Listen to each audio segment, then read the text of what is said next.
Albert Einstein dijo en una ocasión que todos los niños son genios al nacer, y las recientes investigaciones parecen indicar que todo el mundo conserva la capacidad de funcionar como un genio, siempre que haya en el campo adecuado.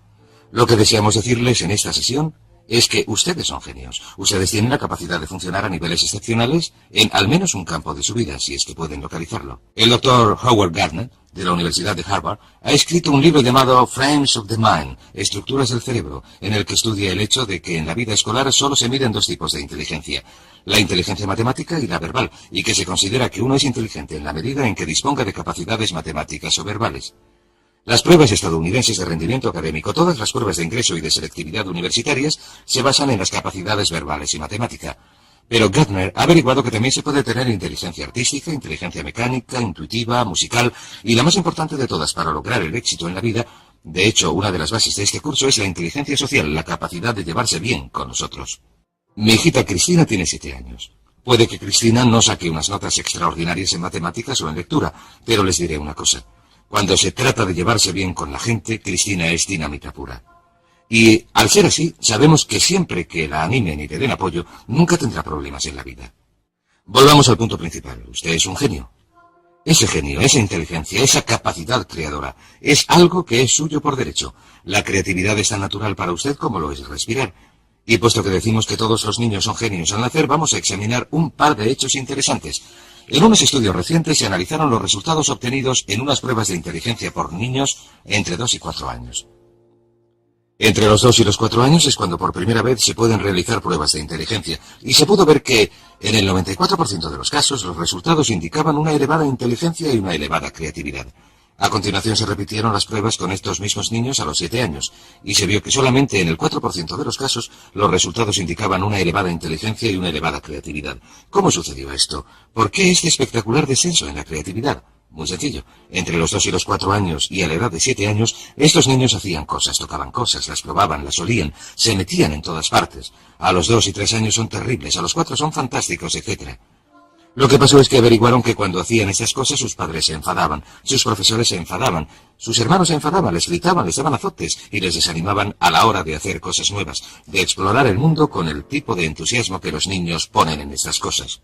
Averiguaron que si uno quiere salir adelante tiene que hacer lo que se espera de uno, así que con el tiempo se volvieron pasivos. Empezaron a ir al colegio y les sentaron en filas ordenadas. Hablaban cuando levantaban la mano, les decían cuándo podían ir al baño, etc. Pero lo maravilloso es que, aunque esto haya sucedido, la creatividad se sumerge como un río subterráneo, y lo que vamos a hacer en esta sesión es hablar de cómo se le puede hacer volver a la superficie.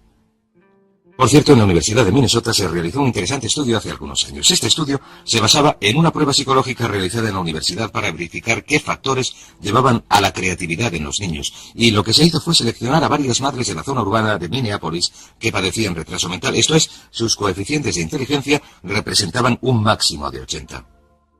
Se localizó a cada una de estas madres en un momento en el que estaban teniendo hijos, y se estableció un experimento por el que los estudiantes de la Facultad de Psicología iban a las casas de estas madres, recogían a los niños a una edad temprana, los llevaban a la universidad, los situaban en un entorno donde podían jugar, donde se les estimulaba, oían música, tenían juguetes. Los estudiantes experimentaban con ellos y les mantenían ocupados, los cogían en brazos y jugaban con ellos, etc. Al final de este experimento, y según iba progresando, cuando llegaron a una edad en la que se les pudo hacer una prueba de coeficiente de inteligencia sobre los 5 o 6 años, se averiguó que los resultados de estos niños rondaban los 130 puntos, que, como saben, se aproxima a lo excepcional. Se considera que una persona con un coeficiente de inteligencia de 140 es un genio. Un coeficiente de inteligencia de 130 está algunos puntos por debajo de lo que se necesita para ser clasificado en el nivel superior. Cuando se les repitieron las pruebas, un par de años después, el resultado medio fue un coeficiente de inteligencia de 132 puntos. ¿Cuál era la clave? ¿Cuál era la clave para este increíble desarrollo de la mentalidad? Averiguaron que la clave era la estimulación. La clave era la estimulación. Averiguaron que durante los años iniciales de formación de un niño, el nivel de inteligencia y creatividad que se desarrolla está en proporción directa con la calidad y la cantidad de estimulación que un niño recibe. ¿Qué significa esto para ustedes y para mí? Pues significa que si tienen niños, lo mejor que pueden hacer es suministrarles un entorno que los estimule. Significa que si desean ser una persona muy creadora, lo mejor que pueden hacer para ustedes mismos es suministrarse una dieta que les estimule. Distintos libros, cintas, ideas, personas, situaciones, entornos. Incluso el hecho de utilizar rutas distintas para ir al trabajo tiende a ayudarnos a romper con nuestra rutina y con nuestra zona cómoda y a hacernos pensar de manera diferente. Hay algo conocido como la ley del uso, o un principio denominado la ley del uso. La ley del uso aplicada a un músculo físico dice que, si no se utiliza, se pierde. Si no se utiliza un músculo durante un periodo de tiempo, se atrofia y no se puede utilizar. La ley del uso también se aplica mentalmente a su nivel de creatividad. Dice que si uno no utiliza su creatividad, ésta se atrofiará al igual que lo haría un músculo. Pero una cosa maravillosa que hemos averiguado, en un caso tras otro, es que si uno empieza a poner a prueba su creatividad, si empieza a exigirle cosas al igual que lo haría con un músculo si empezara a levantar pesos, si empieza a exigirle cosas, empezará a entrar en acción, empezará a hacerla moverse y, si lo prefiere, a estimularla con nuevas ideas y pensamientos.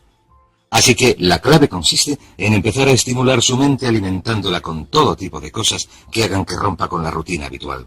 Hay otro aspecto interesante de la creatividad que resulta importante: el lenguaje. Una de nuestras averiguaciones consiste en que una de las correlaciones más estrechas en nuestra sociedad, la correlación directa con el éxito en cualquier campo, es la que existe entre el éxito y el conocimiento verbal.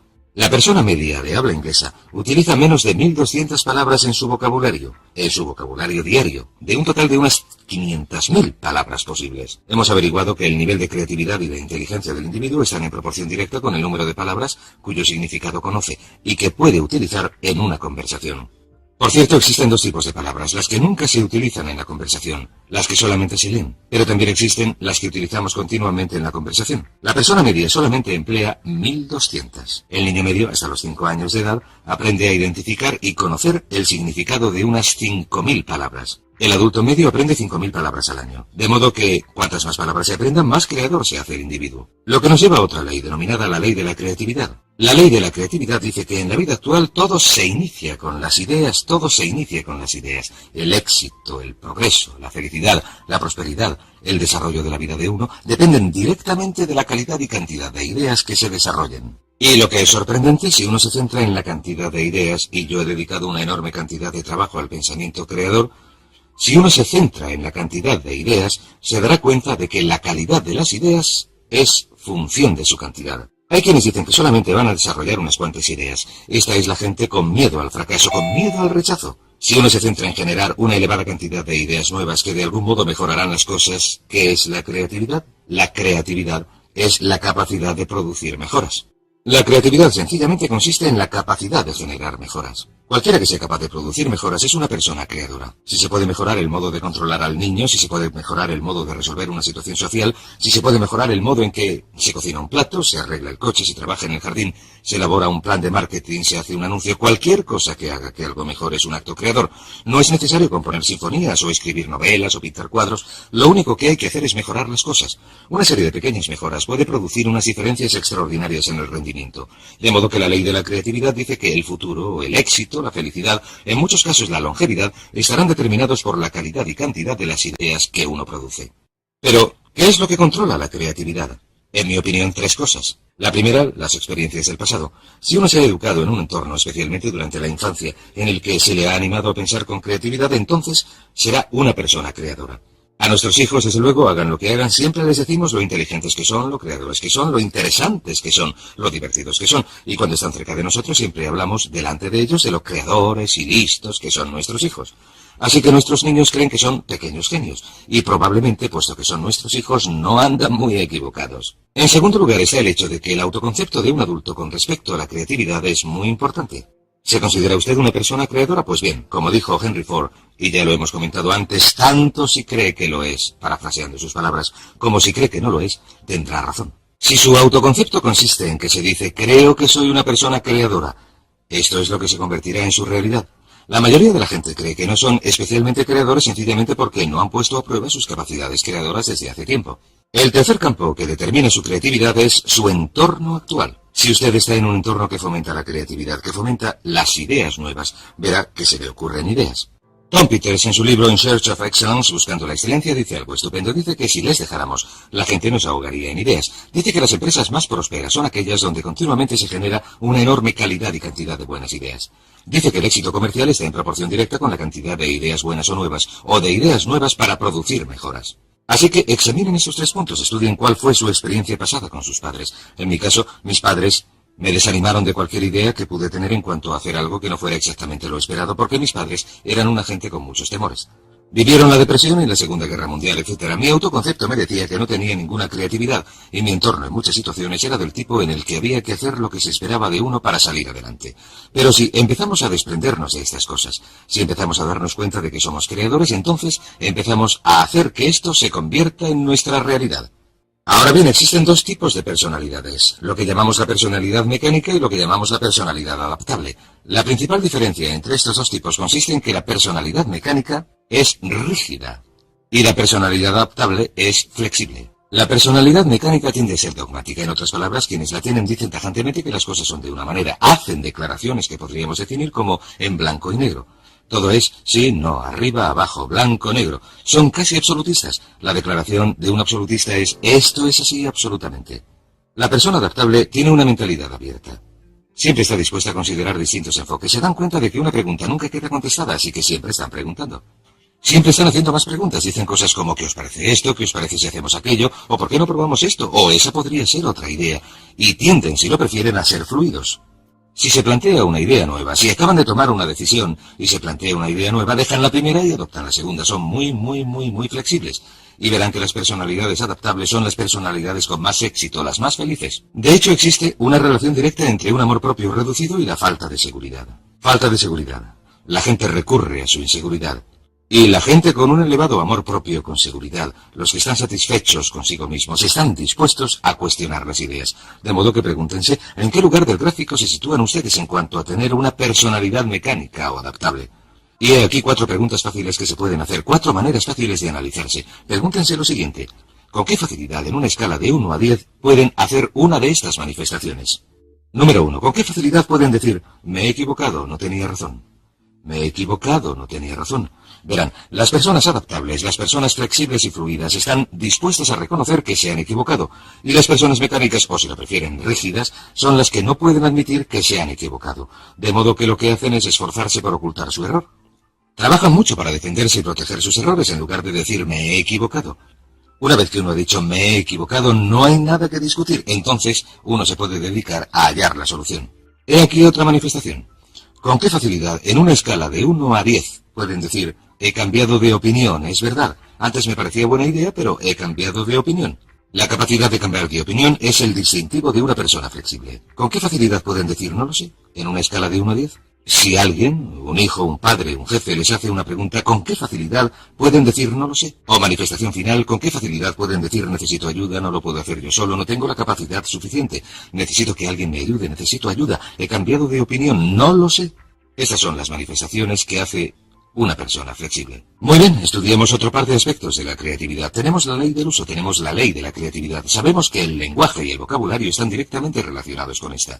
Sabemos que el autoconcepto es parte esencial de la creatividad, que cuanto más se gusta uno a sí mismo, cuanto más cree uno en sí mismo, más probabilidades tiene de ser creador. Así que el siguiente punto es preguntar. Sencillamente, la capacidad de hacer preguntas. Cuanto más dispuesto esté uno a hacer preguntas una y otra vez, cuanto más dispuesto esté uno a decir qué pasaría si lo hiciéramos de otro modo, qué pasaría si cambiáramos, qué pasaría si hiciéramos lo contrario de lo que estamos haciendo, qué pasaría si hiciéramos más, si hiciéramos menos, si dejáramos de hacerlo por completo, estas son las preguntas de una persona creadora. Ahora bien, como ya he dicho, usted es un genio. Sin embargo, ¿va usted a desarrollar su genio plenamente? El único modo de que pueda desarrollar su genio plenamente es empezando a utilizar algunas de las técnicas que hemos comentado en este seminario. Una de ellas es tener unas metas muy claras.